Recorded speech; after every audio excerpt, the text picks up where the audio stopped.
Senator Datuk Muhammad Isyamuddin Yahya di atas perbahasannya tadi. Seterusnya saya mempersilakan Yang Berhormat Senator Puan Susan Cemerai Anding. Dipersilakan. Terima kasih Datuk Seri Yang di-Pertua. Selamat tengah hari, salam sejahtera dan salam Malaysia Madani. Terima kasih atas kesempatan yang diberi kepada saya untuk mengambil bahagian dalam perbahasan pada kali ini.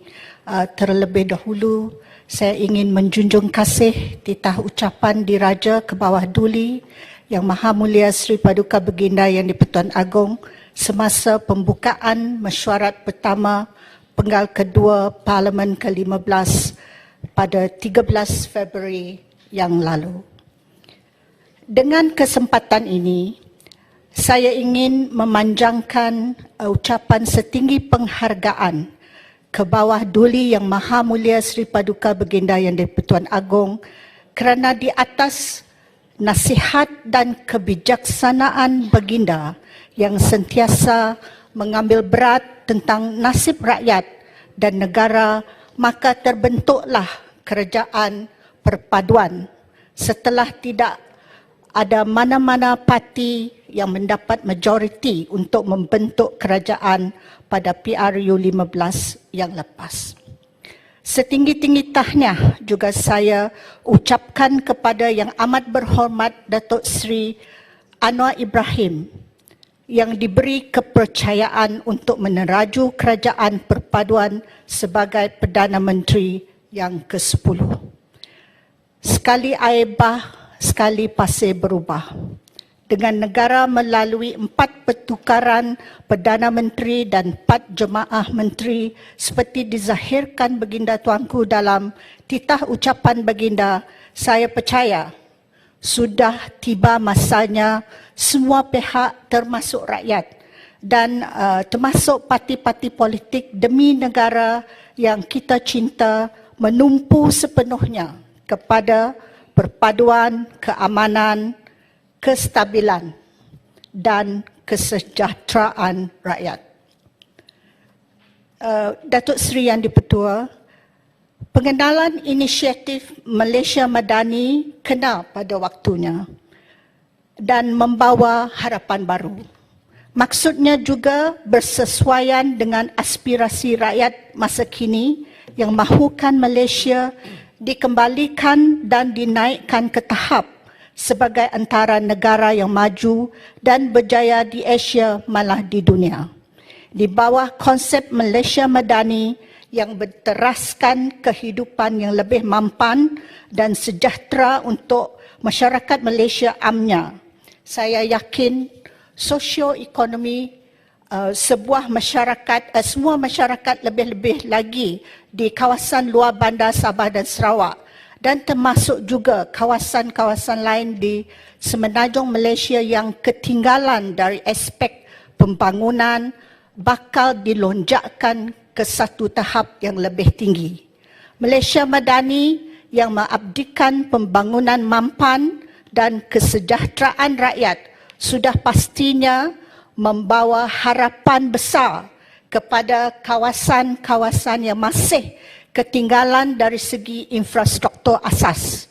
Saya percaya pembangunan mampan berteraskan Malaysia Madani bakal memastikan tidak ada lagi mana-mana kaum atau komuniti, terutama komuniti yang tinggal jauh di pendalaman, tersisih dan tertinggal dari arus perdana pembangunan negara sejajar dengan matlamat pembangunan mampan di mana tidak ada sesiapa yang akan ditinggalkan. No one is left behind dengan izin. Saya juga percaya dan yakin Malaysia Madani akan diterjemahkan agar memberi keutamaan kepada pembangunan masyarakat, terutama yang belum pernah sejak zaman penubuhan Malaysia menikmati jalan perhubungan yang sempurna, air bersih, keselesaan infrastruktur, persekolahan dan kemudahan asas kesihatan. Terima kasih juga kepada Yang Amat Berhormat Perdana Menteri atas komitmen beliau menjalankan tugas dan turun padang tanpa membuang masa sebab beliau faham bahawa isu-isu rakyat dan negara harus diberi perhatian yang segera. Begitu juga dengan komitmen beliau dalam menyelesaikan isu-isu berhubung tuntutan Kerajaan Negeri Sabah dan Sarawak mengenai pelaksanaan Perjanjian Malaysia 1963, di mana dalam waktu yang begitu singkat beliau antara lain menambah beberapa perkara yang penting seperti pengiktirafan Jabatan Kerja Sabah dan Sarawak sebagai jabatan teknikal, menambah baik tahap pemberian khas kepada Sabah dan Sarawak, memberi Sabah dan Sarawak kuasa sepenuhnya untuk projek bernilai 50 juta ke bawah dan melulus permintaan Sarawak untuk seorang daripada Sarawak untuk dilantik ke lembaga pengarah LHDN. Kita senang dengan pendirian YAB Perdana Menteri di mana isu MA 63 dianggap sebagai satu amanah yang dipikul dan perlu diselesaikan secara bersungguh-sungguh dan bukan sekadar sebagai satu slogan politik sahaja. Beliau juga lantik untuk pertama kalinya dalam sejarah seorang timbalan Perdana Menteri dari Sarawak dan ini sudah pasti menjadi satu kebanggaan kami dari Sarawak. Tahniah kepada Yang Amat Berhormat Timbalan Perdana Menteri Datuk Seri Fadilah Yusof. Pelantikan ini boleh dianggap sebagai satu pengiktirafan kepada Sabah dan Sarawak sebagai wilayah di Malaysia dan rakan kongsi dalam pembentukan negara Malaysia dan bukannya sekadar berstatus negeri seperti mana yang telah dikembalikan melalui pindaan perlembagaan pada sidang parlimen yang lalu. Besarlah harapan kita bahawa ini menjadi satu permulaan untuk integrasi nasional dengan pengertian keterangkuman yang sebenarnya kepada Sabah dan Sarawak sejajar dengan semangat MA 63.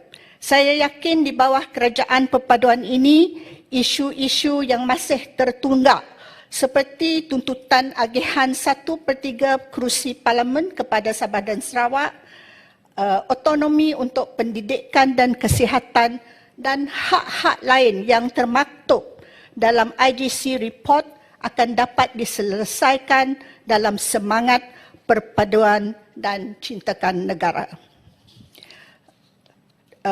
Datuk Seri Yang di-Pertua, memang tidak dapat dinafikan bahawa hubungan jalan raya dan telekomunikasi yang baik akan melonjakkan sosioekonomi masyarakat pendalaman seperti di Sarawak ke satu tingkat yang lebih tinggi.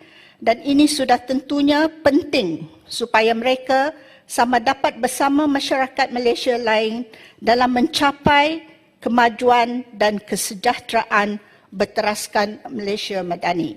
Selain daripada infrastruktur berhubungan, salah satu penyumbang yang penting kepada pembangunan luar bandar adalah sektor agri, komoditi dan pertanian. Ini kerana masyarakat luar bandar terutama di Sarawak lebih cenderung kepada ekonomi yang berkait rapat dengan tanah, tanaman dan pertanian. Oleh yang demikian, kementerian seperti Kementerian Perdagangan dan Komoditi dan Kementerian Pertanian dan Keterjaminan Makanan memainkan peranan yang sangat besar dalam meningkatkan sosioekonomi masyarakat luar bandar dan dalam usaha mengurangkan jurang pendapatan dan kadar kemiskinan.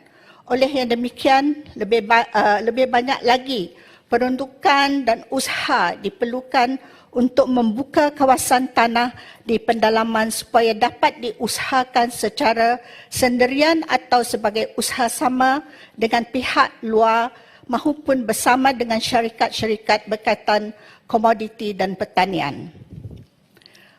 Peranan kedua kementerian ini sebagai lead agency dengan izin dalam usaha mengajar dan membimbing pekebun dan petani berkenaan dengan tanaman yang boleh diusahakan di sesebuah kawasan amat dialu-alukan dan disaran untuk dilipat gandakan.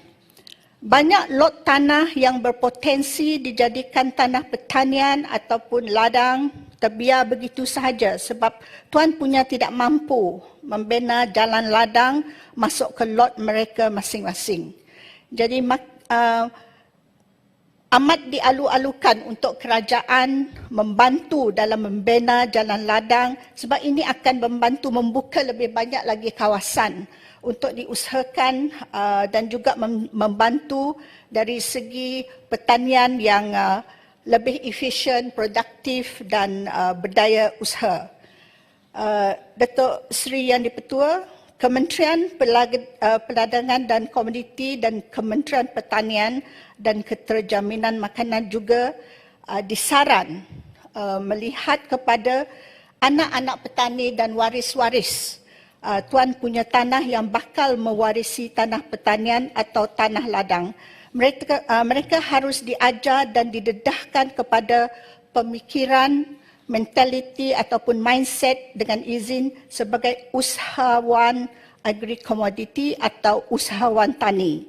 Kerajaan boleh memainkan peranan dalam membimbing dan mengajar pewaris tentang pentingnya sumbangan dan bakti mereka kepada negara dengan cara mewarisi usaha ibu bapa mereka. Mereka seharusnya diberi pengetahuan dan kesedaran tentang pentingnya usaha mereka kepada ekonomi setempat dan sumbangan ekonomi mereka kepada negara dan membantu negara ke arah sara diri makanan dan keterjaminan makanan. Pada zaman kini, amat membimbangkan apabila trend majoriti belia luar bandar yang ramai merupakan pewaris kebun atau tanah pertanian lebih cenderung kepada mencari pekerjaan di bandar-bandar besar dan pekan walaupun gaji tidak lumayan dan walaupun hampir separuh gaji dihabiskan untuk membayar sewa rumah yang amat mahal. Kita tidak boleh menyalahkan mereka sebab mungkin ini disebabkan kekurangan pekerjaan di luar bandar berbanding dengan pekan dan bandar. Oleh itu, ada baiknya sekiranya kementerian mengadakan libat urus dengan belia-belia di luar bandar, terutama dari keluarga petani atau yang mewarisi tanah-tanah dan yang dapat diusahakan sebagai ladang. Adalah penting untuk kerajaan mengambil inisiatif, memberitahu dan mendedahkan mereka kepada keusahawanan dan memberi kesedaran tentang usaha negara ke arah keterjaminan makanan. Jangan kita sahaja membincangkan isu-isu ini di sini, tetapi golongan yang bakal mewaris tanah dan kebun dan anak-anak petani tidak didedah dan diberi pencerahan dan kesedaran tentang peranan dan keperluan untuk mereka menyumbang kepada negara dan betapa pentingnya peranan mereka dalam ekosistem ini. Peranan mereka dalam memberi sumbangan yang signifikan kepada KDNK, pendapatan ekspor negara dan pembangunan masyarakat luar bandar, khususnya mengurangkan jurang pendapatan serta kadar kemiskinan penduduk harus disebar luas kepada golongan tersebut. Jiwa dan semangat keusahawan ini juga penting disemai dari peringkat menengah lagi. Jika langkah ini tidak diambil, lama-kelamaan kita akan kehilangan golongan petani dan ini sudah pasti akan ada kesan kepada pengeluaran pertanian dan agri-komoditi negara.